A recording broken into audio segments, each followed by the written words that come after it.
Hi, my name is Nina Williams Teramachi. I use they, them pronouns, and I am the new musical producing associate. So, all things new works at the Fifth Avenue Theater.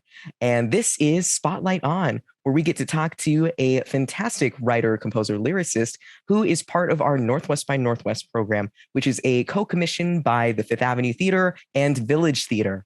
And this is one of our writers, Rihanna Atendito, who is not only our book writer, but also a composer and lyricist. Rihanna. My name is Rihanna, rhymes with banana. I use she, her pronouns, and I am the playwright, composer, lyricist for Pabitin. Yeah, I'm really excited to be here. Thanks for having me. Of course. So, Northwest by Northwest, it's a really fun opportunity to be able to showcase some local writers to really write about the Pacific Northwest and all the things that go on about it. And so, your story in particular centers around a very specific community of the Pacific Northwest. Can you tell us a little bit about what your show is about?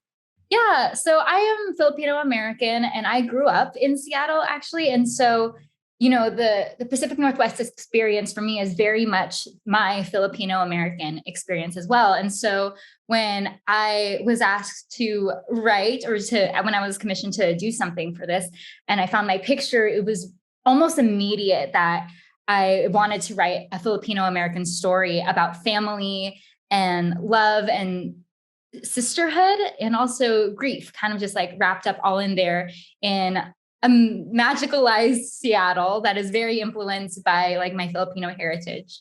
And you mentioned this photo. So part of the fun thing about Northwest by Northwest was that we had this partnership with we sent out a call to photographers in the Pacific Northwest to send photos in that made them think, this is the PNW. And so we were able to show our writers and they were able to select a photo that really spoke to them. And so you chose a photo, which we'll insert here. What made you choose this photo?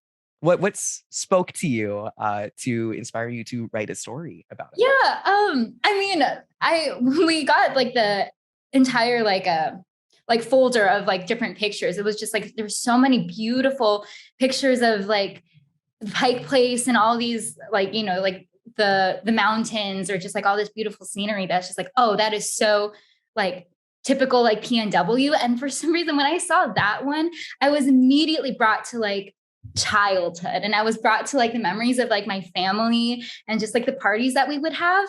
And so I think that was just like the biggest thing that like drew me into that picture because it was so nostalgic and so beautiful and just like immediately put a smile on my face.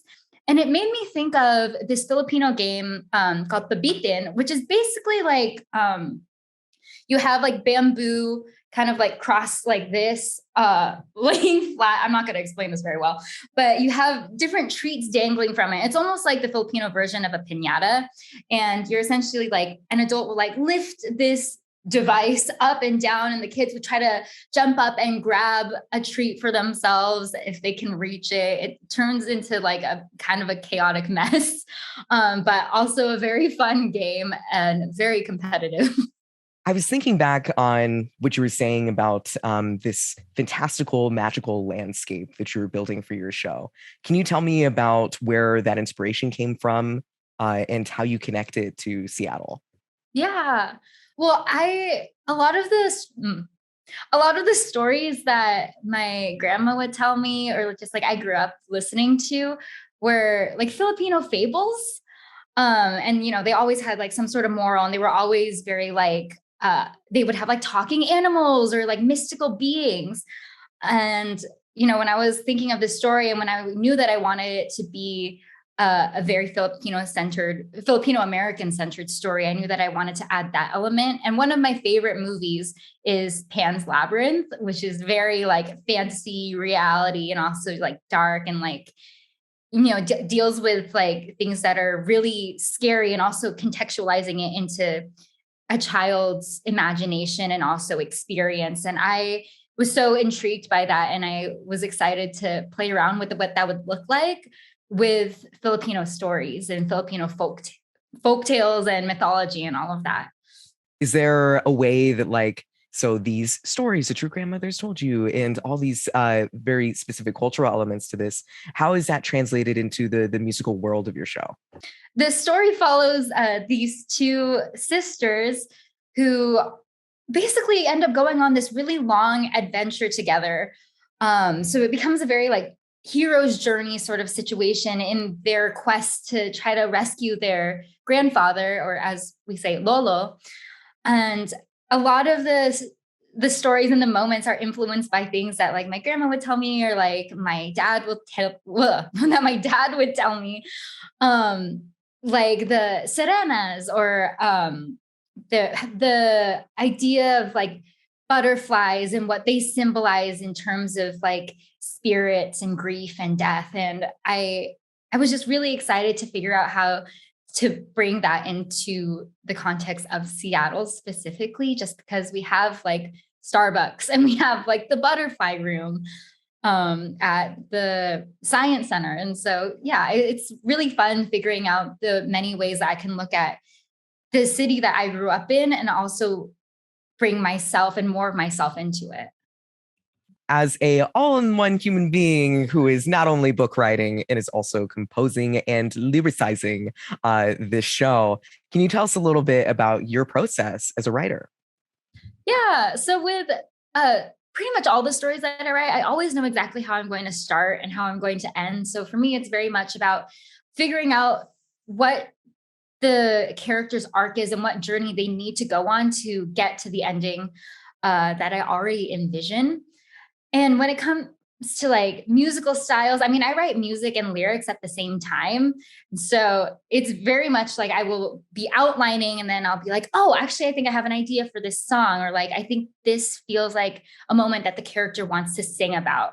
And I would just like immediately pick up my guitar and start kind of like humming along. Or like if I have a lyric in my head, I usually already have a melody about it. So I'll kind of just like riff off that.